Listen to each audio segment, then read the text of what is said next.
Dnes tu mám jedno staršie video z 3000 km cesty, keď som viezol do Kosova 3 elektromobily a nakoniec som urobil taký okruh cez Albánsko, Čiernu Horu, Chorvátsko a späť na Slovensko.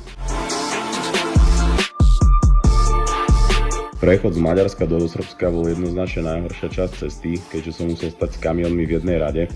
Takže celá táto procedúra trvala približne 6 hodín. Musel som samozrejme každému dať niečo na kávu, takže sa to celkom predražilo.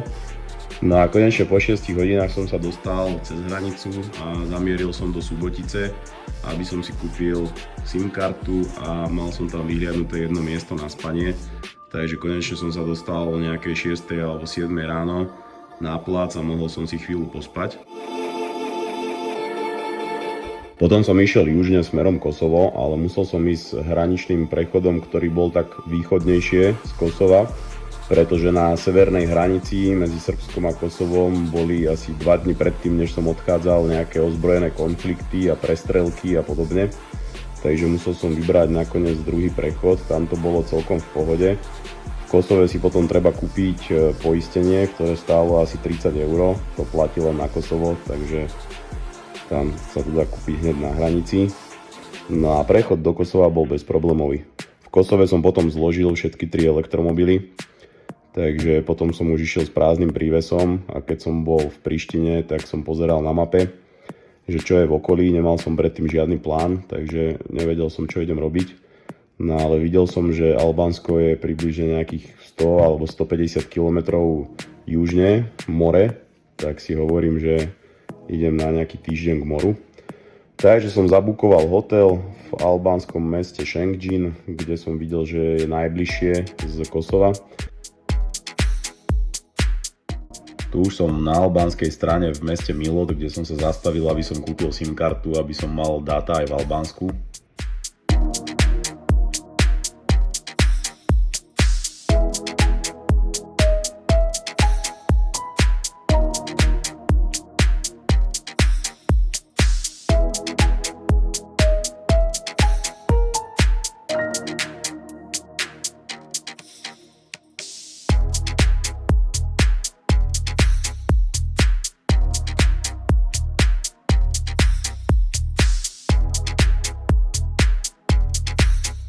Na každom rohu boli samozrejme staré Mercedesy. Albánsko to je kráľovstvo Mercedesov.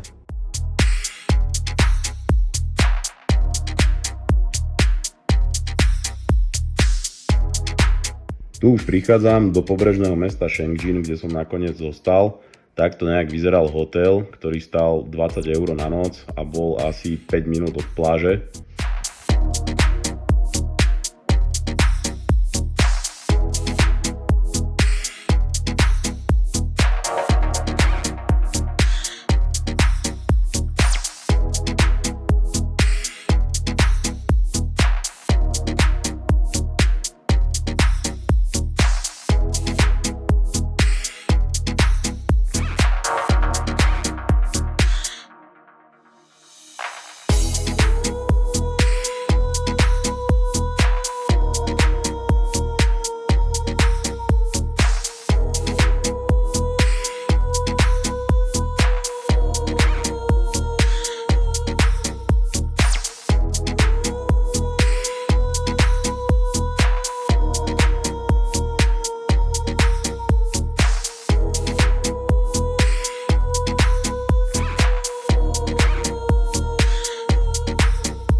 A takéto krásne pláže som objavil severne nad mestom, kde sa dalo prísť autom až na pláž.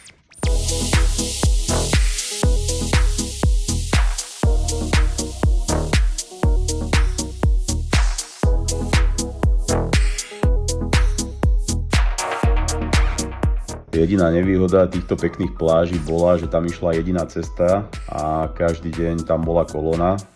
keď išiel človek v tých najhorších časoch, keď všetci išli buď na pláž alebo z pláže, tak tam bola niekedy kolóna aj na hodinu, takže potom už som sa naučil chodiť v takých časoch, aby som to prešiel za 5-7 minút a bolo to v pohode.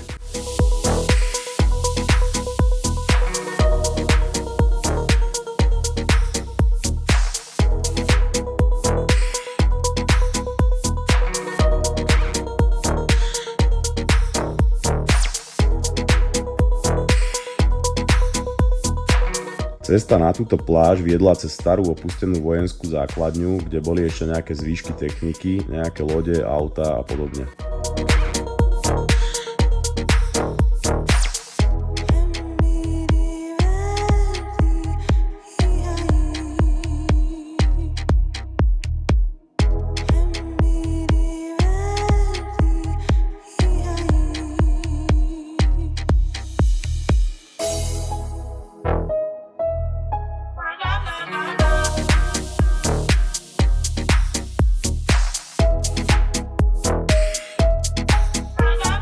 Každé ráno som si chodil z hotelu zabehať na túto pláž, ktorá bola južne pod mestom a bola približne 5 minút z hotelu, ale táto pláž nebola taká pekná ako tie, čo boli na severe, tu bolo veľa odpadkov a celkovo bola taká neudržiavaná.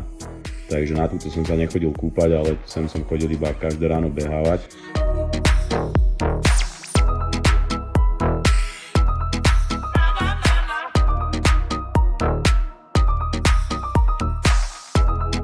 Jedlo a celkovo gastro bolo v Albánsku veľmi lacné, tieto jedlá, čo vidíte, stáli okolo 3-4 eur.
Tu sa chalan za Aldinou dobre zahrabal. Tu vedľa mňa zastavil kolega zo Slovenska, ktorého som samozrejme za pár hodín musel vyťahovať tiež.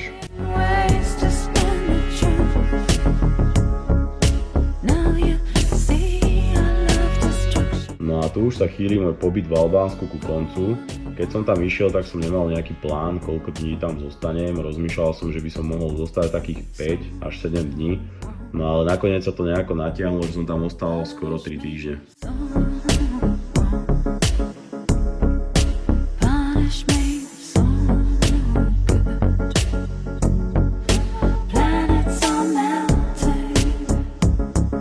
Tu už sa blížim pomaly na prechod do Čiernej hory, keďže som sa vracal späť po pobreží cez Čiernu horu, Chorvátsko a klasickou cestou na Slovensko. Ale nakoniec bol tento prechod cez hranice do Čiernej hory celkom problematický, čo som nečakal, prekvapilo ma to, keďže už som mal prázdny vlek, nemal som nič na ňom, takže som si myslel, že to bude rýchlovka. Ale odstavili ma tam mimo všetky autá, začali mi prehľadávať komplet auto s obsom, so všetkou možnou technikou, vyhadzovali mi tam všetky veci. No a nakoniec si ma zavolal ešte nejaký vedúci zmeny do kancelárie a 3/4 hodinu ma vypočúval, čo tam robím, kto som, odkiaľ som a podobne. No ale keďže nič nenašli, pravdepodobne hľadali nejaké alebo niečo klasické z Albánska, ale keďže nič nenašli, tak ma potom pustili, takže tento prechod bol zhruba na nejaké 2 hodiny aj so státim v kolóne a z toho hodinu ma tam grilovali, no ale potom som konečne prešiel do Čiernej hory a zamieril som do Ulcinju na juhu.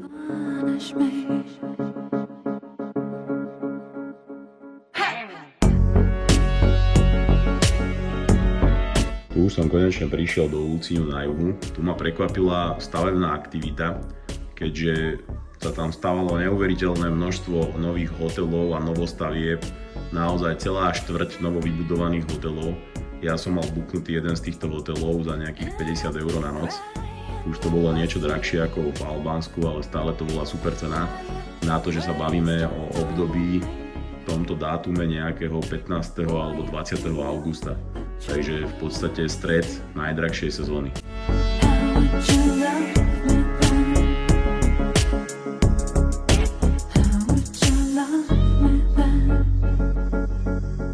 Takže tu je hotelová izba, klasická novostavba.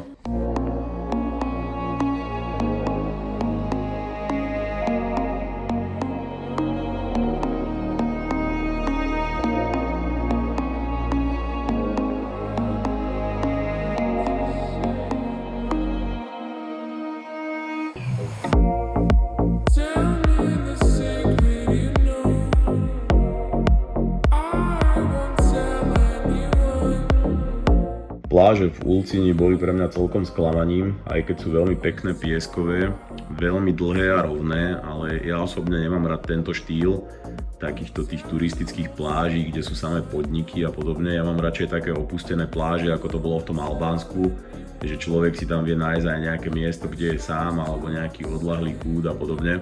Takže toto mi moc nevyhovovalo v tom Ulcini. Tu som nakoniec zostal iba 3 dní, takže po 3 dňoch som išiel preč a išiel som už smer Chorvátsko na sever.